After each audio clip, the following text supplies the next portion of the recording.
A importância da história e musealização da imigração madeirense. A imigração é uma realidade intrínseca à entidade madeirense, marcando desde o povoamento do arquipélago até à atualidade. As suas dimensões sociais, culturais, económicas e políticas, a imensa diáspora da Pérola do Atlântico, estimada em cerca de 1,5 milhões de madeirenses e descendentes que transportam consigo tradições e memórias por todos os continentes. Encontra-se presente em todas as latitudes, como realça o monumento ao imigrante madeirense na Avenida do Mar, no Funchal.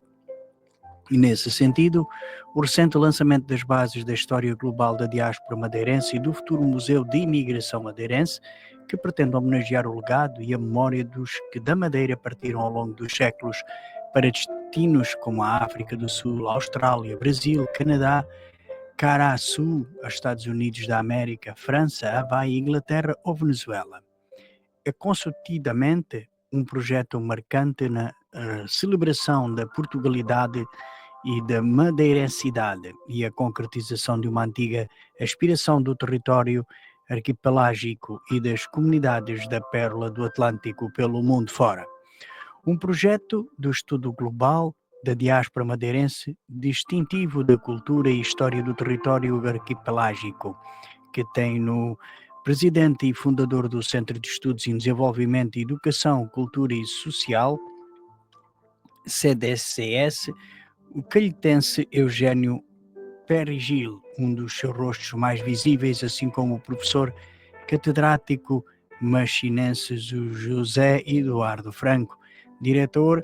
do Centro de Estudos Globais da Universidade Aberta, responsável pela comissão científica que conduzirá a investigação tendente à publicação de mais uma dezena de volumes sobre os diferentes ciclos migratórios madeirenses. Uma história global da diáspora madeirense contará com o contributo de várias entidades e investigadores especializados nas múltiplas latitudes da diáspora madeirense, como é o caso do professor auxiliar na Universidade da Madeira e antigo coordenador do Centro Cultural Jorge dos Passos, Bernardo de Vasconcelos, reputado investigador da imigração madeirense na Austrália. Este desígnio e imperativo de valores de conhecimento da história da imigração madeirense computa ainda o breve trecho no âmbito das comemorações dos 600 anos do povoamento da Madeira e dos 50 anos da autonomia regional, a criação do Museu da Imigração Madeirense. Numa primeira fase, um museu digital capaz de conservar e disponibilizar ao grande público as memórias e os testemunhos dos imigrantes madeirenses,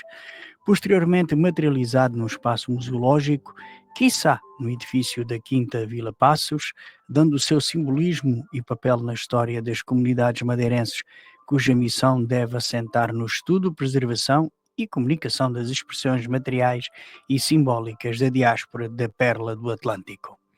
O Museu da Imigração Madeirense, que não pode deixar de criar sinergias com outros espaços museológicos no território nacional, contam a história da imigração portuguesa, como por exemplo o Museu das Migrações e das Comunidades, sediado em Faf, o Espaço Memória e Fronteira, localizado em Melgaço, o Museu da Imigração Açoriana, instalado na Ribeira Grande, ou o Museu da Família Teixeira, situado na Fazenda da Murta, freguesia do Faial, concebido pelo empreendedor e benemérito luso-venezuelano Anacleto Teixeira de Freitas, e ao homenagear os seus progenitores, enaltece os milhares de conterrâneos que encetaram uma trajetória migratória para a pátria de Simón Bolívar. O Museu da Imigração Madeirense, que se deve interligar com os espaços museológicos que têm sido construídos ao longo das últimas décadas por portugueses no estrangeiro, vários deles com raízes na Pérola do Atlântico, como por exemplo, a Galeria dos Pioneiros Portugueses em Toronto, que dedica à dinamização do legado de pioneiros da imigração portuguesa pelo Canadá. O Museu Etnográfico Português em Sydney, na Austrália, que tem procurado manter viva a entidade cultural da comunidade luso-australiana. O Museu Histórico Português em São José, na Califórnia, dedicado às tradições lusas, em especial religiosas, neste estado norte-americano. Ou o Museu de Herança Madeirense, situado na cidade de New Bedford, e que preserva e valoriza o legado histórico da imigração madeirense nos Estados Unidos da América. O Museu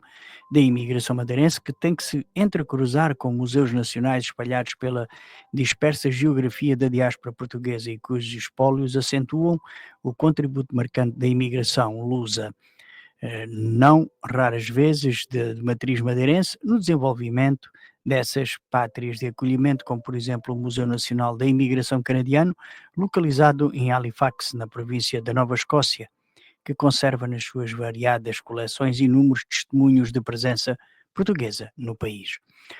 O Museu Nacional da História da Imigração em Paris, cujos documentos de arquivo, imagens, obras de arte, objetos da vida diária e testemunhos visuais e sonoros destacam o papel e importância da comunidade portuguesa em França, ou o Museu da Baleação de New Bedford, que é geminado com o Museu da Baleia da Madeira. O Museu da Imigração Madeirense, que pode e deve contar com o apoio do poder político local, regional e nacional, de modo a desempenhar um papel de grande relevância na promoção de uma economia local, regional e nacional de base cultural, criativa e turística, e desse modo caminhar ao encontro da definição de museu aprovada em 2022 pelo Conselho Internacional de Museus, ICOM. O museu é uma instituição permanente sem fins lucrativos ao serviço da sociedade, que pesquisa, coleciona, conserva, interpreta e expõe o património material e imaterial. Os museus abertos ao público, acessíveis e inclusivos, fomentam a diversidade e sustentabilidade. Os museus funcionam e comunicam ética profissionalmente e com a participação das comunidades e proporcionam experiências diversas de educação, fruição, reflexão e partilha de conhecimento. E assim escreveu Daniel Bastos, professor, historiador e também jornalista. Um grande abraço, Rádio Latinos 33.